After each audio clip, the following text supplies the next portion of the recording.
boa noite. Boa noite. Gedel quer saber quem avisou a polícia sobre os 51 milhões de reais. O ex-ministro de Temer, na cadeia há 2 meses, ainda não explicou a origem do dinheiro. Ex-deputada federal Aline Correia é indiciada por corrupção na Lava Jato. Ela foi candidata a vice de Maluf na eleição para a prefeitura em 2008. Raquel Dodge insiste em apurar suspeitas de suborno da JBS Friboi a juízes.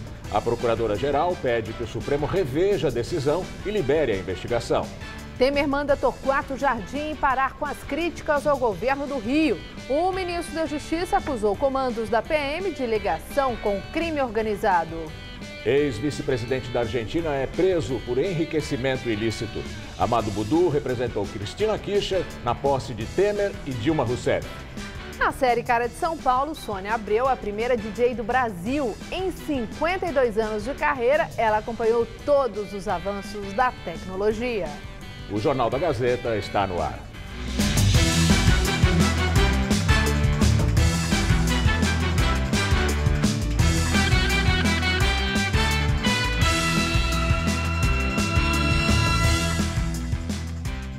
A Polícia Militar prendeu 3 suspeitos de participação na morte da jovem paulista que tinha desaparecido depois de combinar carona por aplicativo.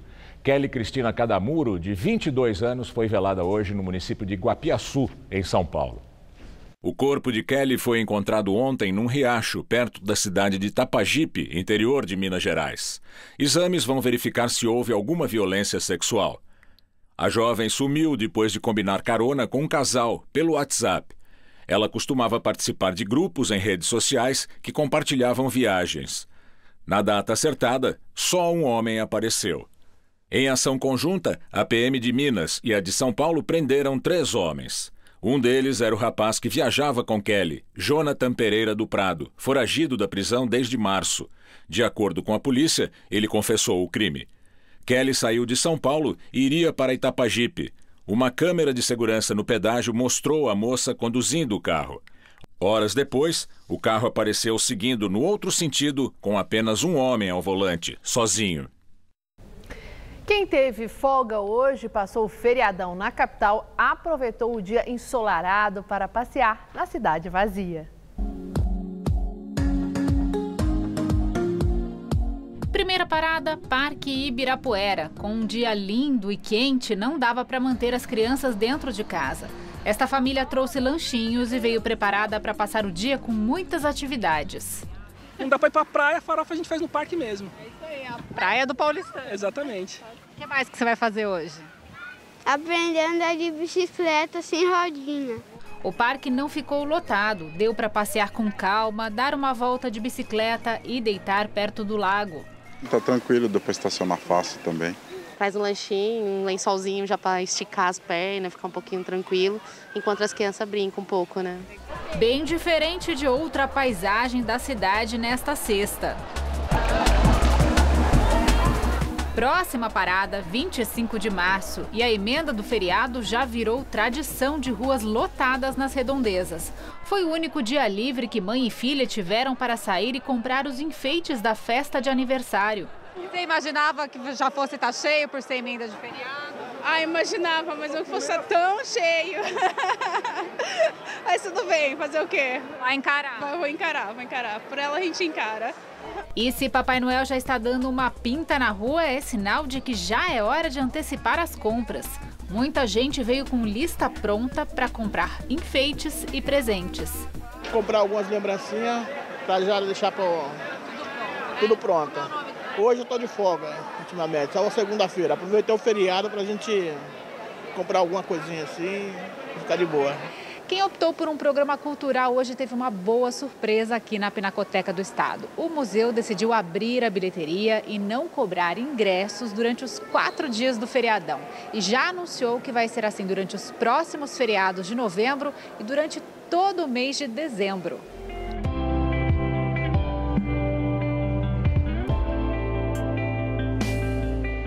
Essa família de São Paulo aproveitou a visita da tia do interior para fazer o programa. Eu moro em São Paulo e não conhecia, né? É a primeira vez que eu venho. Só o prédio na luz já é uma atração. Entre várias mostras do acervo da Pinacoteca, até janeiro, quem vier confere também a exposição do modernista Di Cavalcanti. São 200 obras que celebram 120 anos do nascimento do artista. Ele é o máximo. As linhas são maravilhosas, ele retratou muito bem o nosso Brasil, né? Então a figura fica muito expressiva, desde trabalhadores, né? Mulheres, que é o foco dele principal, né?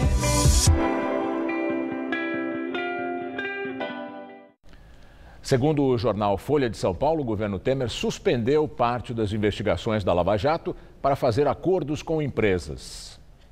A construtora Engevix, envolvida na Lava Jato por desvios na Petrobras, também vinha sendo investigada no âmbito administrativo pelo governo federal. Mas em 2015, o processo foi congelado e ficou parado até abril deste ano. O argumento era de que havia uma negociação para um acordo de leniência, a delação premiada das empresas, que acabou fracassando. Caso idêntico é o do processo contra a Galvão Engenharia, também parado durante 2 anos. É o Ministério da Transparência o responsável por investigar e punir as empresas por atos de corrupção contra a administração pública. A lei anticorrupção, em vigor desde 2013, prevê multa de até 20% do faturamento, que pode ser reduzida num acordo quando a empresa admite a culpa. Segundo reportagem da Folha de São Paulo, o Ministério da Transparência estaria protelando muito o andamento dos processos, se valendo do argumento de que as colaborações estariam em negociação.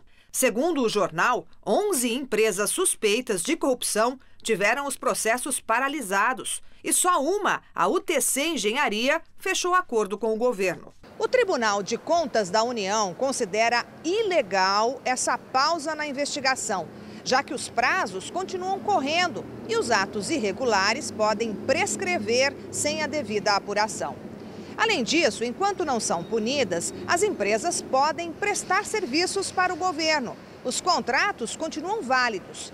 A Engevix, por exemplo, recebeu pelo menos 60 milhões de reais no período em que o processo ficou parado. Só neste ano, em março, a empreiteira foi declarada inidônea pelo TCU e ficou proibida de participar de novas licitações. Já no processo que corre no Ministério da Transparência, ainda não houve desfecho. A Procuradora-Geral da República, Raquel Dodge, pediu ao ministro do Supremo Tribunal Federal, Ricardo Lewandowski, para reconsiderar a decisão que arquivou a apuração sobre suspeitas de que a JBS Friboi tentou comprar decisões judiciais em favor da empresa. O ministro Ricardo Lewandowski já havia negado o pedido, alegando que a procuradora não apresentou indícios de autoria e materialidade que justificassem a abertura da investigação. Raquel Dodge, então, questionou e pediu que Lewandowski reconsidere a decisão, que os indícios citados por ele só podem ser obtidos justamente com a investigação. No mês passado, a revista Veja revelou mensagens trocadas entre o diretor jurídico do grupo JF Friboi, Francisco de Assis, e a advogada da empresa Renata Jerusa Prado Araújo, que sugerem estratégias para comprar decisões favoráveis em tribunais. Entre as instituições citadas está o Superior Tribunal de Justiça. A suspeita levou a Procuradora-Geral da República a pedir ao ministro uma apuração prévia sobre o caso, uma perícia nas mensagens e áudios trocados por aplicativos. As mensagens entre Francisco de Assis e a advogada da JBS Friboi não incluem diálogos entre os ministros do STJ. Não há indícios definitivos também de que as promessas de compra de decisões tenham efetivamente sido feitas ou pagas. O Ministério Público Federal quer que as investigações avancem. A palavra final caberá ao ministro Ricardo Lewandowski. Na delação, os executivos da JF não mencionaram as mensagens e nem a suposta tentativa de compra de decisões.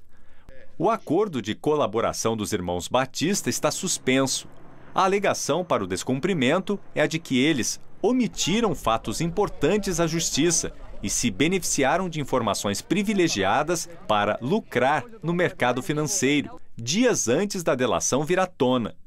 Joesley e Wesley Batista estão presos preventivamente desde setembro, na carceragem da Polícia Federal, em São Paulo.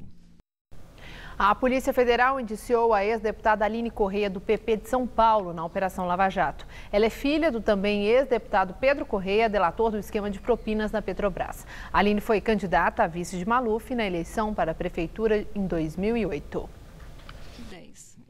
Aline Correia foi indiciada por corrupção e lavagem de dinheiro com base nas delações do ex-diretor de abastecimento da Petrobras, Paulo Roberto Costa, e do doleiro Alberto Youssef. Segundo os delatores, Aline Correia recebia repasses mensais de R$30 mil, dinheiro vindo do Caixa 2 e de propina para o PP, paga pela Petrobras. Além disso, a ex-deputada teria recebido dinheiro das construtoras UTC e Constran para sua campanha eleitoral em 2010. A investigação da Polícia Federal aponta que Aline Correia participou de inúmeras reuniões com a cúpula do PP em razão de ser filha do também ex-deputado Pedro Correia. Teriam sido vários encontros nos escritórios do doleiro Alberto Youssef, em São Paulo. Segundo a APF, 21 entre 2010 e 2014. Aline Correia e o pai fecharam delação com a Justiça. Durante acordo de colaboração com a Justiça, Alberto Youssef disse que a ex-deputada tinha até uma rotina. Sempre às segundas ou sextas-feiras, ela ia pessoalmente ao escritório dele para reclamar que o pai, Pedro Correia, e outros dirigentes do PP não estavam realizando os repasses diretamente a ela. Também em colaboração com a Justiça, Aline confirmou os pagamentos, que eram feitos em espécie e em sacolas de papel. Aline Correia disse, porém, que não sabe precisar os valores porque não usufruía deles. Confirma apenas que o dinheiro em sacolas era transportado até um flat em São Paulo, onde o pai passava para buscar. As remessas seriam um crédito que Pedro Correia disse ter com Youssef.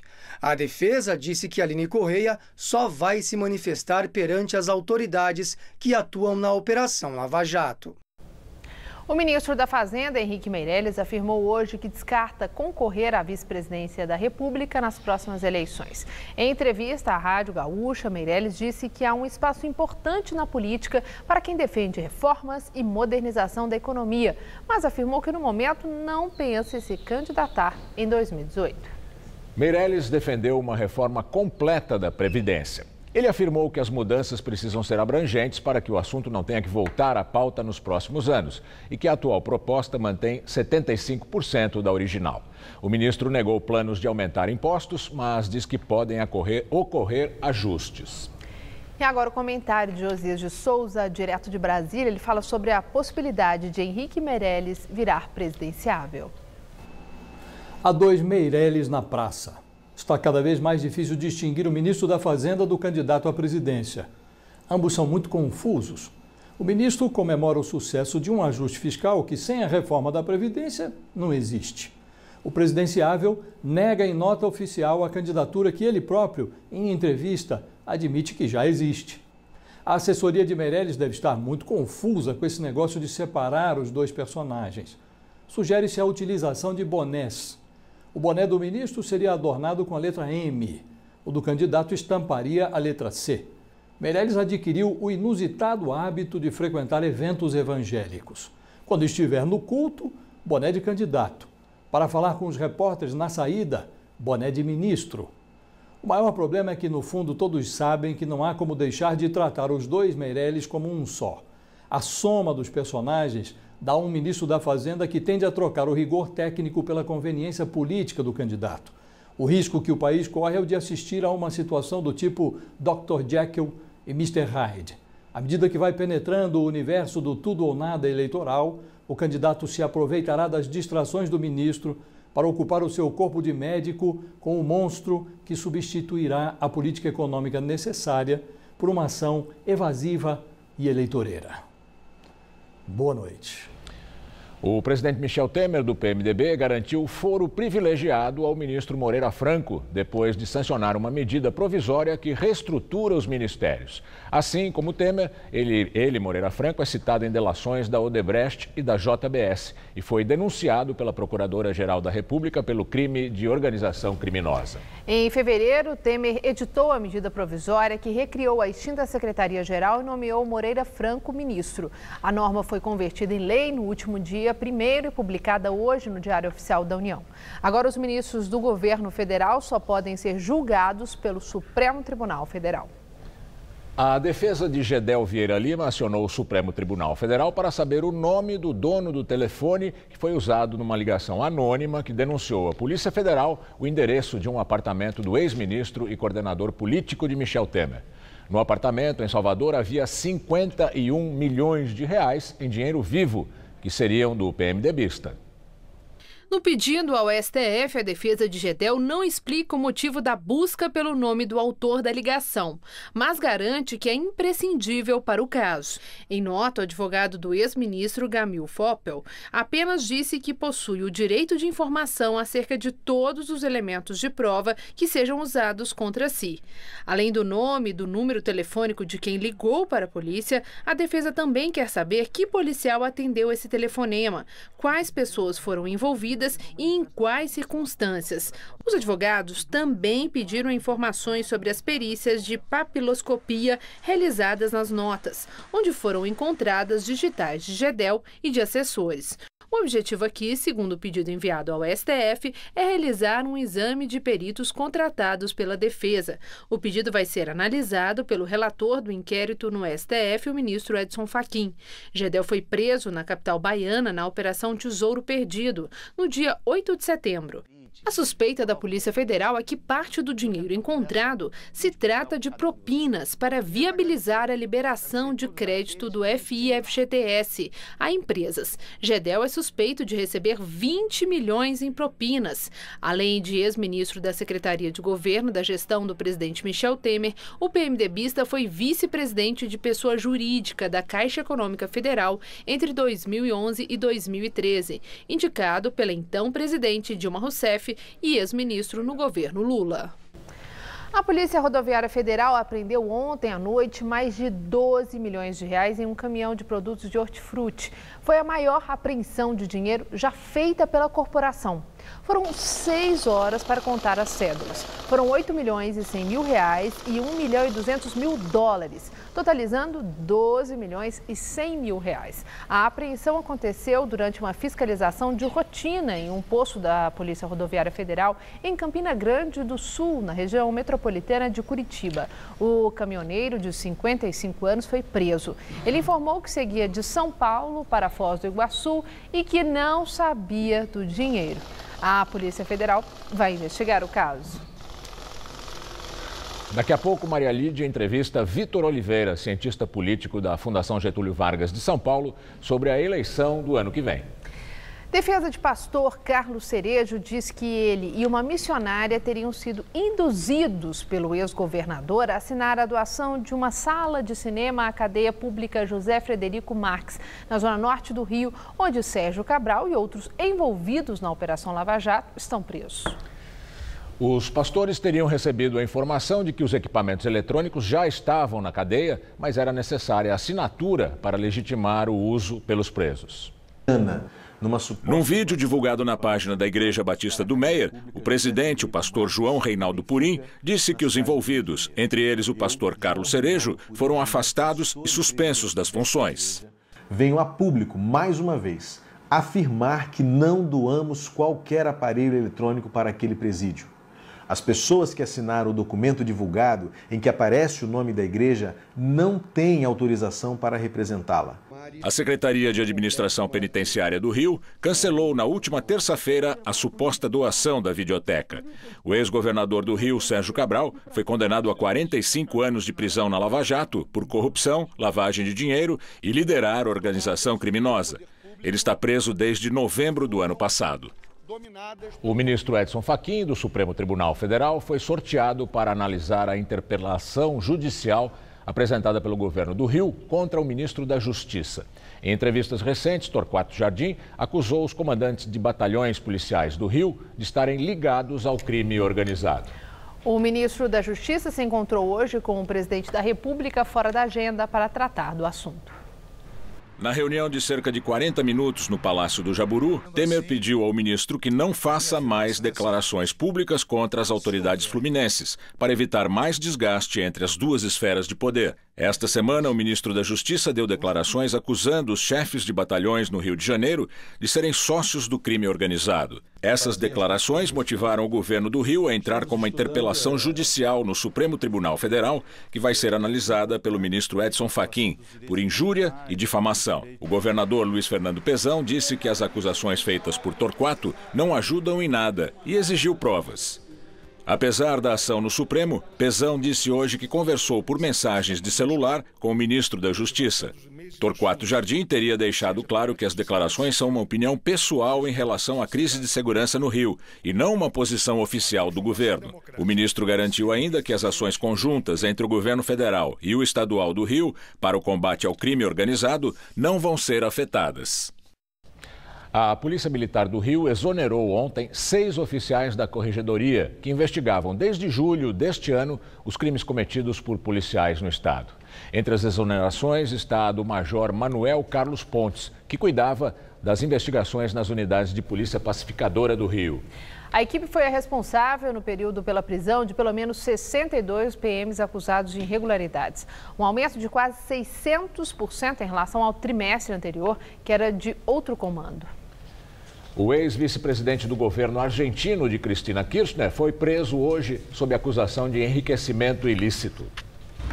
Amado Bourdieu foi vice de Cristina Kirchner entre 2011 e 2015. Agora, o ex-vice-presidente deve explicar à justiça a origem dos $80 mil usados na compra de um apartamento de uma ex-namorada. Ele é acusado também de conceder benefícios a empresários relacionados a uma de suas empresas. Bourdieu, que representou a Argentina na posse do segundo mandato de Dilma Rousseff e Michel Temer em 2015, ainda terá de apresentar uma justificação de seus bens, porque a justiça entende que existem elementos suficientes que permitem presumir a princípio que seu patrimônio aumentou de forma injustificada durante o exercício da função pública. E agora vamos ao comentário de política internacional com João Batista Natali. As coisas andam muito ruins para os peronistas. Hoje de manhã, a Justiça da Argentina prendeu Amado Bourdieu, que foi vice-presidente da República no segundo mandato de Cristina Kirchner. É a mesma Cristina enfraquecida, porque nas eleições do mês passado ela ficou em segundo lugar na disputa pelo Senado em Buenos Aires. Foi ultrapassada pelo candidato do presidente Maurício Macri. Ela foi eleita, mas sem o trunfo do primeiro lugar. Pois bem, Bourdieu foi preso por enriquecimento ilícito. Era uma vocação meio conhecida. No currículo, ele tem episódios esquisitos, desde a falsificação de prestação de contas quando viajou à França como funcionário do governo, até documentos falsificados para comprar um carro há alguns anos. Ao abandonar o pequeno varejo para partir para o atacado da corrupção, Bourdieu foi acusado de trambiques na construção de casas populares que nunca entregou, ou pela compra de uma empresa que imprimia o dinheiro argentino e que ele teve depois a gentileza de estatizar. Existem também algumas sombras sobre a estatização de corretoras que cuidavam dos fundos individuais de aposentadoria. Digamos que Amado Bourdieu não é um animal excepcional na fauna da política latino-americana. A Lava Jato por aqui tem coisa bem pior. Mas na Argentina, a corrupção no peronismo acaba beneficiando o liberal Maurício Macri. O presidente, fortalecido pelas eleições legislativas de outubro, está em condições muito boas para aprovar as reformas tributária e trabalhista. Macri também está para ganhar um outro presente. Lembrem-se daquele rapaz que sumiu num conflito de terras na Patagônia no mês de agosto. Os peronistas tiraram votos do governo ao afirmarem que o rapaz foi sequestrado e morto pela polícia. Mas hoje o jornal Clarín diz que a autópsia vai demonstrar que Santiago Maldonado, o nome do garoto, morreu afogado e não de morte matada. Desta vez é um defunto que o governo da Argentina pode até comemorar. É assim que o mundo gira. Boa noite. Hoje aqui em São Paulo tivemos um dia de muito sol e calor. Mas o tempo não deve continuar assim. Uma frente fria deve mudar o tempo por aqui entre domingo e segunda-feira. Vamos ver mais detalhes hoje com Luciana Magalhães.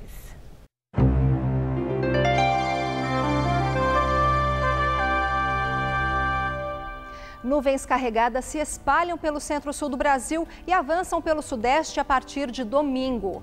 Amanhã o tempo fica bastante instável, com risco de temporais, desde o norte gaúcho, passando pelo Paraná até São Paulo e o Mato Grosso do Sul. Essas nuvens chegam ao litoral do sudeste no domingo e com pouco sol, o tempo esfria nessas áreas na segunda-feira. Amanhã o tempo fica ensolarado apenas entre o norte do Maranhão e de Pernambuco e também em boa parte de Minas Gerais e do Rio de Janeiro. Vamos ver agora como será o dia em algumas cidades? Bem, amanhã, tempo firme no Rio de Janeiro, que terá máxima de até 37 graus. Em Fortaleza também não chove, máxima de 32. Em Brasília pode chover rápido a partir da tarde, com máxima de 27. E em Porto Alegre, pancadas de chuva até a noite e máxima de 24 graus. Vamos ver agora o tempo em São Paulo, que vai receber uma frente fria. Amanhã o dia começa abafado, mas as nuvens aumentam e ocorrem pancadas de chuva a partir da tarde, com risco de temporais. No domingo, a temperatura cai e o céu fica nublado. Amanhã, no centro-oeste paulista, máxima de 30 graus em Presidente Prudente e de 32 em Araçatuba. Já na região norte, máxima de 32 graus em Ribeirão Preto e também em Barretos. E no litoral vai dar praia com máxima de 31 graus em Caraguatatuba e de até 36 em Santos. Na capital, o tempo fica mais instável à medida que a frente fria avança. Amanhã, calor com pancadas de chuva e máxima de 30 graus. Mas no domingo o céu fica nublado e a temperatura despenca com máxima de 22. E a semana começa chuvosa e fria e a máxima não deve passar dos 19 graus. Há mais de 50 anos, Sônia Abreu espalha a música de todos os tipos em rádios, bandas e nas pistas de danças. A paixão pelo som levou a atual DJ a ser pioneira em vários momentos e por isso ela é a cara de São Paulo.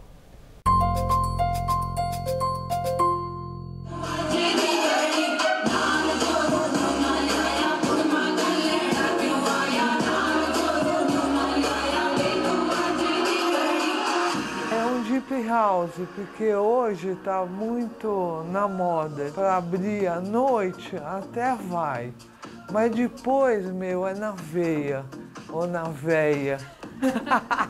Começar com música sempre rende um bom papo, mas com a Sônia Abreu, aí é pra se deliciar. São altas histórias de 52 anos nas pistas, como no dia em que o cometa Halley passou, em 1986. E ela era a responsável pela trilha sonora de uma festa em Campos do Jordão.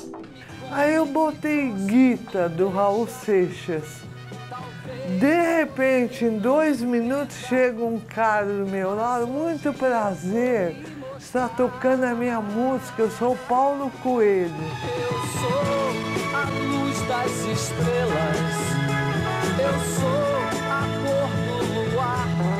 Antenadíssima em tecnologia, ela pesquisa música pela internet.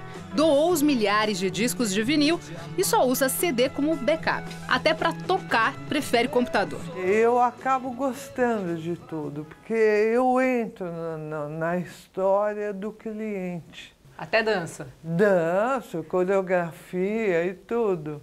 Hoje já o funk já tá difícil para engaixar, mas com jeitinho, né? Aliás, ela sempre deu um jeitinho de revolucionar. Quando eu comecei não tinha nada disso. Quem ia buscar os discos? Piloto de avião, aeromoça. E foi assim, com esse jeitinho, que nas ondas das várias rádios por onde esteve, como a extinta Excelsior, ela popularizou bandas como Black Sabbath e Queen. E aí eu cheguei com aquela música, achei um espetáculo, né? Bohemian Rhapsody, aquela coisa meio ópera, meio tal. E eu falei, nossa, eu vou tocar. Toquei, nossa, o diretor me chamou, me deu uma bronca.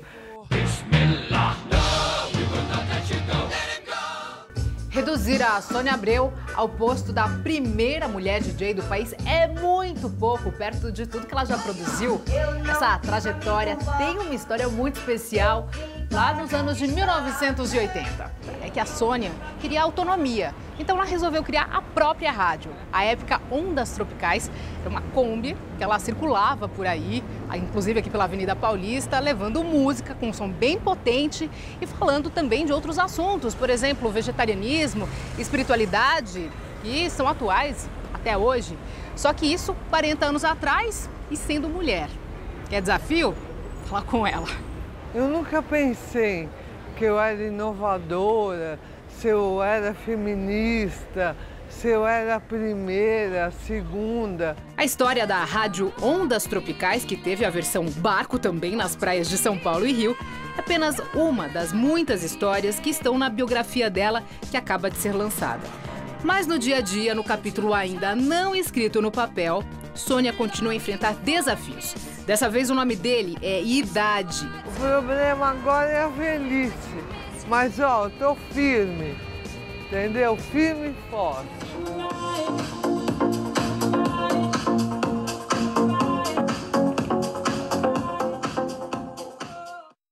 O Ministério da Educação anunciou que vai recorrer da determinação da Justiça Federal que proibiu a nota zero automática para redações do Enem que desrespeitem os direitos humanos. Essa decisão provisória é da semana passada, mas o MEC só foi notificado ontem. No exame de 2016, dos 5.900.000 textos zerados, 0,08% tinham ferido os direitos humanos, quase 4.800 provas. Mesmo com zero descartado por enquanto, vale a regra que impede que esse tipo de redação receba nota máxima. E agora vamos às notícias do esporte com Estela Gontijo e Celso Cardoso. Depois do esporte, Maria Lídia entrevista o cientista político Vitor Oliveira, professor da Fundação Getúlio Vargas de São Paulo. Fim de semana de clássico paulista na ponta de cima da tabela do Campeonato Brasileiro. Corinthians e Palmeiras se enfrentam em Itaquera num clima de final entre as duas equipes. Vai ser um jogaço. Pois é, Estela, essa é a expectativa, né? O jogo tem ar de decisão, com cara de final.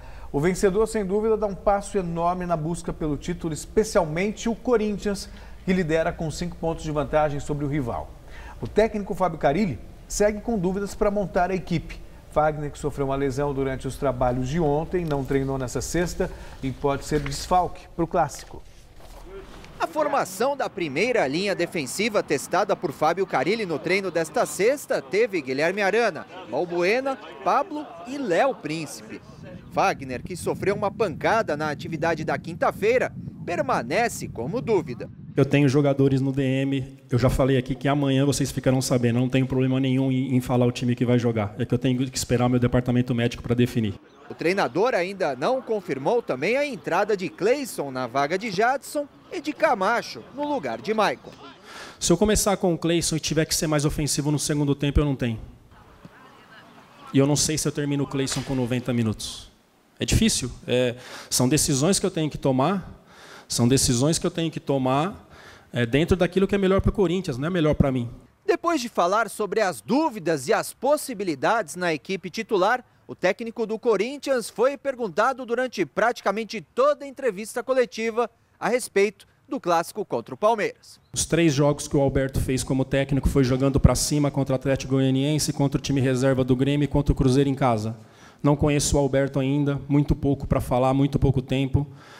Não vi ele enfrentar nenhuma equipe ainda numa situação dessa, né? Então estamos nos preparando para todas as situações.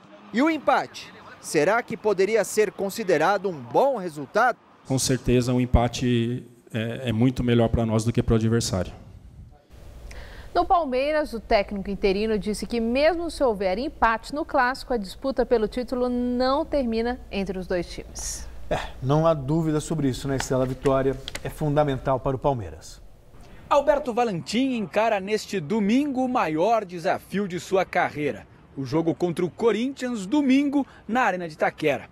Além de ser um clássico, o jogo é a oportunidade do Palmeiras se aproximar do rival para entrar de vez na briga pelo bicampeonato brasileiro. É uma partida que a gente tem que estar muito atento, curar todos os detalhes, para que a gente consiga sair de lá com um resultado positivo que vai nos ajudar bastante aquilo que a gente tem de pretensões no campeonato. A grande novidade do Palmeiras é que o técnico Alberto Valentim deve contar com todos os seus jogadores para montar o time para enfrentar o Palmeiras. Bruno Henrique cumpriu suspensão automática e está de volta. Além dele, Mina, Guerra e Michel Bastos, que estavam machucados, devem estar à disposição do treinador. O que nos deixa mais forte, se isso se concretizar mesmo para amanhã com o departamento médico, é que eu vou ter todo o elenco à disposição.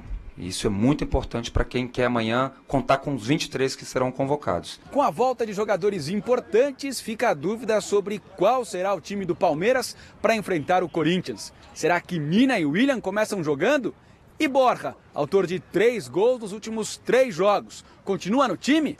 Perguntas que Alberto Valentim preferiu não responder. Invicto com 3 vitórias e um empate desde que Cuca deixou o Palmeiras, Alberto Valentim está animado para o clássico. Não só pela campanha, mas também pelos reforços que tem. Apesar disso, ele garante, independente de qual seja o resultado do clássico de domingo, o campeonato não acaba.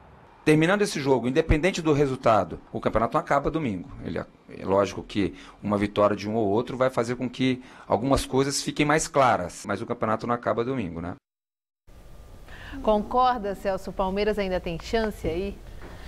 Veja só, se o Corinthians ganhar, ele abre 8 pontos de vantagem sobre o Palmeiras, talvez 6 sobre o Santos, se o Santos também vencer na rodada, faltando aí 6 jogos para terminar o campeonato. 6. É muita vantagem. Então eu ouso dizer que se o Corinthians vencer, praticamente ratifica ali a condição de campeão. Se o Palmeiras vencer, por outro lado, não assume a liderança, mas põe fogo no campeonato. E tem maiores possibilidades que o Corinthians, porque vai causar o caos no rival e vai se encher de moral. O Sport não conseguiu se classificar na Copa Sul-Americana, que agora só tem o Flamengo representando o Brasil na fase semifinal da competição. O Sport não reverteu a vantagem dos colombianos no primeiro jogo, o Júnior Barranquilla, e foi eliminado ontem, após empate em 0-0. O time da Colômbia agora enfrenta o Flamengo nas semifinais da Sul-Americana. Já o Independente da Argentina confirmou a última vaga para a fase decisiva, jogando em casa. Veja os gols. O Independiente confirmou o bom desempenho depois do placar de 4-1 no jogo de ida e voltou a superar o Nacional do Paraguai, desta vez jogando em casa. O placar de 2-0 garantiu os argentinos na semifinal da Copa Sul-Americana para enfrentar o Libertad do Paraguai. Depois de perder por 2-0 na Ilha do Retiro, o Sport foi até a Colômbia tentar a virada contra o Júnior Barranquilla. Mas o Leão não conseguiu balançar as redes do adversário. Sem grandes dificuldades, o time colombiano segurou o empate em 0-0 e agora enfrenta o Flamengo na semifinal da competição.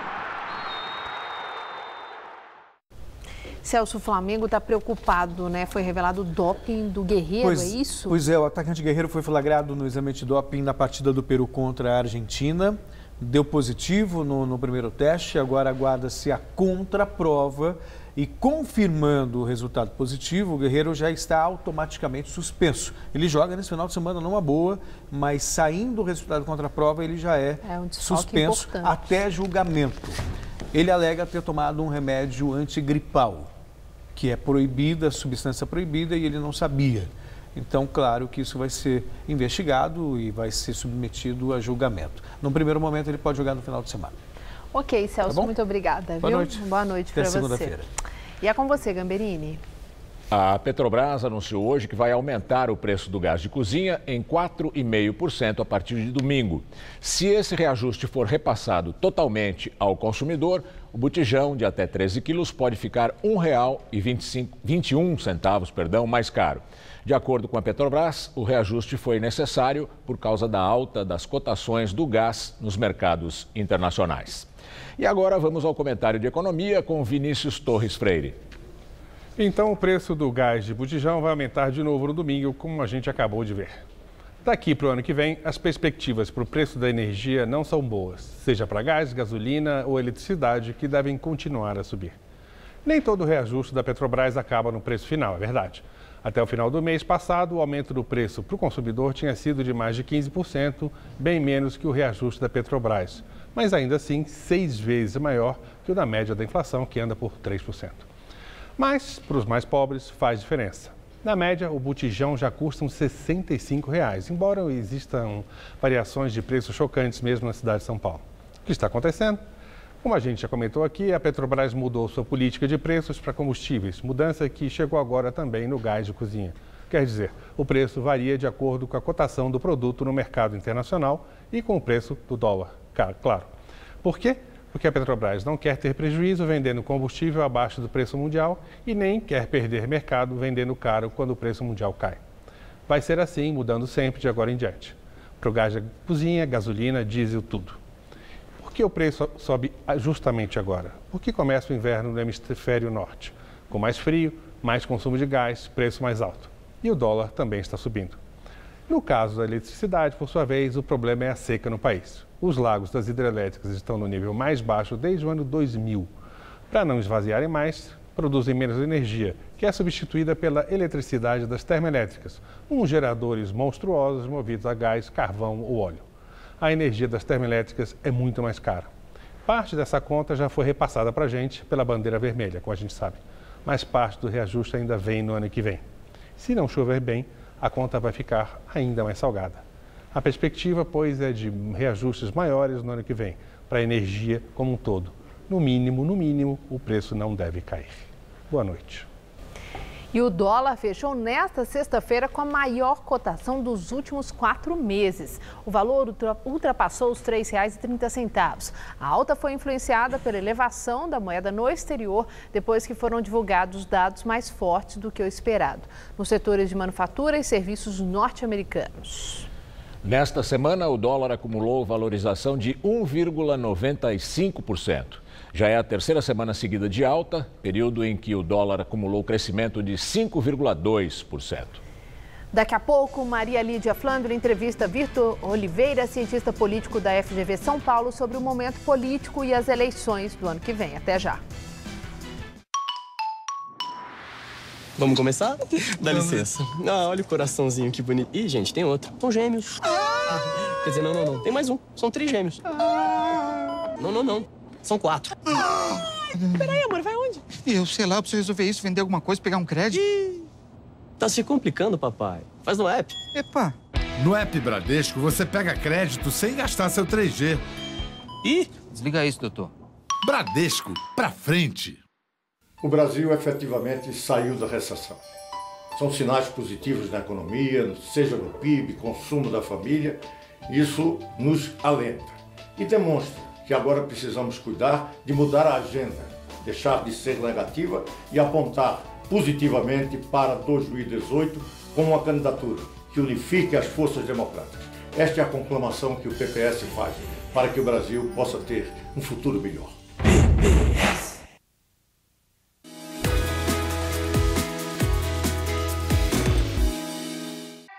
Tá a fim de escrever a sua própria história? Que tal dirigir a sua própria vida? Então corre pra cá, que a sua hora chegou. Bem-vindo ao Mundo Casper, o lugar certo para você pensar, criar e questionar. Na Casper, razão e emoção se unem para fazer diferente, fazer melhor. E você, aceita o desafio? Tem muita coisa nova te esperando por aqui. Faculdade Casper Libero, Vestibular 2018, paixão por comunicação. Você está decepcionado com a política? Eu entendo, mas esta é a única maneira de mudarmos o nosso país. O Solidariedade trabalha incentivando a geração de empregos e na defesa dos direitos dos trabalhadores, aposentados e movimentos sociais. Também apoiamos os municípios na busca por mais investimento na saúde, educação e infraestrutura. Venha com a gente, filie-se ao Solidariedade. Com solidariedade a gente muda o Brasil.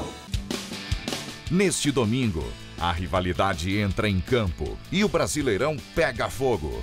Confira todas as emoções do clássico Corinthians e Palmeiras. Lance a lance, confira com os craques do futebol debate tudo o que rolou no Derby Paulista. Mesa Redonda, neste domingo, 9 da noite.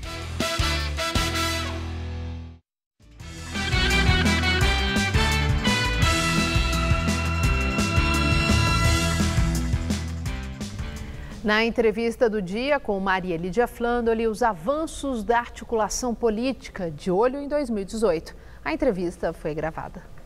Quem analisa é o cientista político Vitor Oliveira, professor na Fundação Getúlio Vargas de São Paulo e diretor da consultoria política Pulso Público. Obrigada, professor, por estar conosco. Bom, o fato é que partidos e políticos já estão de olho em 2018 e muitos deles, e aí eu quero exemplificar, principalmente com Lula, que está liderando nas pesquisas, e Bolsonaro, eles estão já em campanha antecipada claramente, com viagens, com falas, discursos, todas elas com referência ao ano que vem, a eleição presidencial. Acredita que só uma frente ampla de partidos de centro possa enfrentar esses dois que dispararam na frente, Lula principalmente?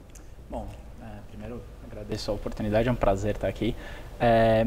De fato, é difícil a gente esperar que haja coordenação política nesse nível para que a gente tenha uma frente de centro, o que seja, ou uma reunião das forças mais moderadas, por assim dizer, que seja capaz de enfrentar esses dois que estão nos extremos. O que a gente possivelmente vai ver são vários candidatos chegando na eleição, vários candidatos competitivos, possivelmente algo entre o que foi o cenário de 2002 e o cenário de 89, com vários candidatos diferentes competitivos disputando a presidência no primeiro turno, e quem chegar no segundo turno contra um ou outro, se não os dois um contra o outro, mas provavelmente contra um ou contra o outro, aí sim a gente vai ter uma coordenação partidária em torno desse nome. Agora, falando em coordenação partidária, e o PMDB, esse grande partido, ainda agrega força? Ou se tornará, ou já se tornou, um estorvo, considerando a altíssima rejeição a Michel Temer? É que Michel Temer não é o PMDB. A grande vantagem eleitoral que o PMDB tem é não ser dependente de uma figura, né? Essa flexibilidade que o PMDB tem nas eleições é do segredo do sucesso eleitoral. E acho que uma coisa interessante de notar é que o PMDB ele é um partido especializado nas eleições que são mais frequentes no Brasil, que são as eleições estaduais. Tirando a eleição para prefeito e vereador e tirando a eleição para presidente, todas as outras disputas que a gente tem são com base estadual. Para senador, para deputado federal, deputado estadual, governador. Todas elas têm base estadual. E o PMDB tem essa flexibilidade de fazer alianças regionais. Então, a força do PMDB independe de uma figura, como, por exemplo, o PT, né, no caso do Lula. Né? Certo, então, tem essa diferença. Então, a impopularidade do Michel Temer não vai inviabilizar o PMDB eleitoralmente. Bom, aí nós falávamos agora há pouco, né, da liderança de Lula e Bolsonaro, que está numa ascensão que chama a atenção.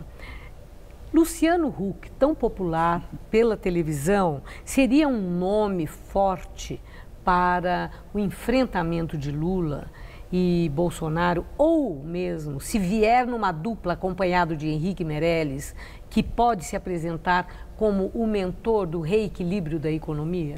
Tem uma coisa que não adianta, por mais popular que a pessoa seja, as eleições no Brasil de 94 até agora mostraram, pelo menos a de 94 até aqui, é que sem estrutura partidária é difícil ganhar a eleição presidencial. Né? E a gente tem poucos partidos no Brasil que são bem estruturados nacionalmente, com diretórios municipais, com diretórios estaduais fortes. A gente tem o PT, a gente tem o PSDB e a gente tem o PMDB. Daí, imaginar que um outsider vai chegar, é bem difícil imaginar que ele é a última esperança, né? Tem algumas questões de estrutura partidária que vão se revelando ao longo da campanha. Foi o que aconteceu, por exemplo, na eleição para 2016 aqui no município de São Paulo. A gente viu os dois candidatos que chegaram na reta final do primeiro turno com condições tanto Haddad quanto Dória, mal no começo da campanha, né? A gente tinha o candidato Russomano, Marta Suplicy, que tinham muito mais condição, aparentemente, nesse período pré-eleitoral.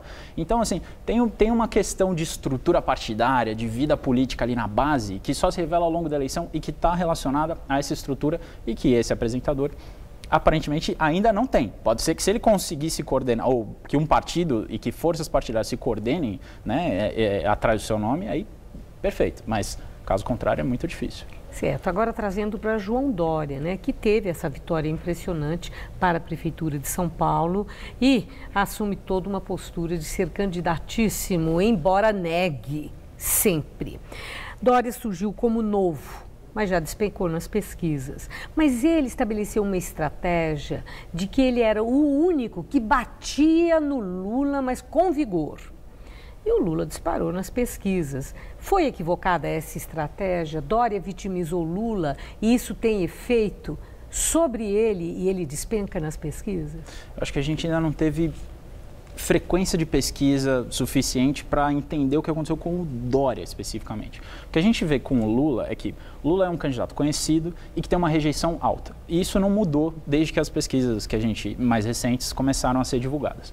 O que mudou com relação ao Dória foi cresceu a rejeição e caiu a intenção de voto, talvez, ou ficou ali mais ou menos no mesmo patamar. Ele não conseguiu subir de patamar, descolar ali, por exemplo, de Geraldo Alckmin, de outros candidatos que estão ali naquele polo tucano. O que possivelmente aconteceu é que esse aumento de exposição, ao mesmo tempo em que a base eleitoral dele ficou descontente, enfraqueceu essa posição dele nesse momento de disputa de pré-candidatura, né? A gente sabe que para ganhar a eleição majoritária, especialmente essa que é para presidente, para governador, o candidato precisa caminhar para um centro, ou pelo menos para algo ali onde está o tal do eleitor mediano, que é um termo da ciência política e tal, mas que é exatamente onde está a maior parte dos eleitores. Só que ele não pode ir muito. Se ele for muito, ele pode ter um problema. Então, assim, o Dória talvez tenha tido algum problema em achar o lugar ali nesse espaço. Certo. A última questão, rapidamente. Não deixa de ser curiosa a declaração do secretário da Saúde de Geraldo Alckmin, Davi Wip. Ele estava sendo cogitado para o Palácio dos Bandeirantes e ele disse que não será porque não se sente preparado. E disse que, no entender dele, Dória deve ficar na prefeitura até o fim e que o melhor candidato para o Palácio dos Bandeirantes é José Serra.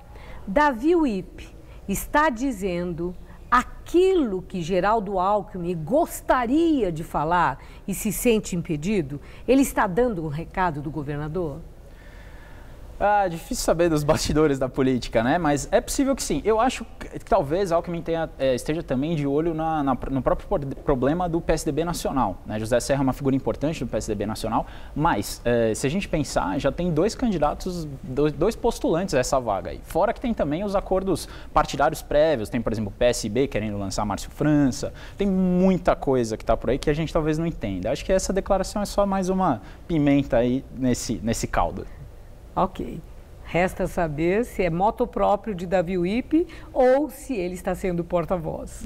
Talvez um balão de ensaio. Muito obrigada. Uma boa noite. Eu que agradeço. O Estado Islâmico reivindicou a autoria do ataque em Nova York, que matou 8 pessoas e deixou 12 feridos.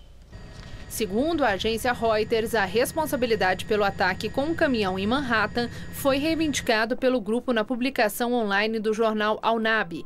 O grupo radical afirmou que o atacante é um dos soldados califados, sem fornecer provas para sustentar a reivindicação.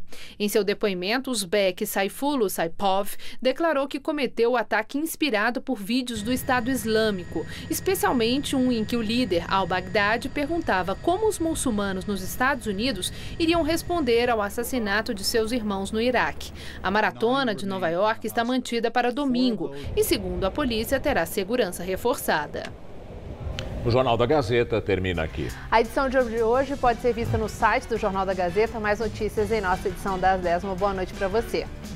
Boa noite e até segunda.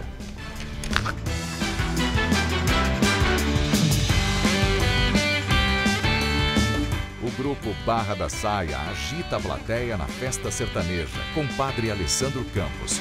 Hoje, 10h30 da noite.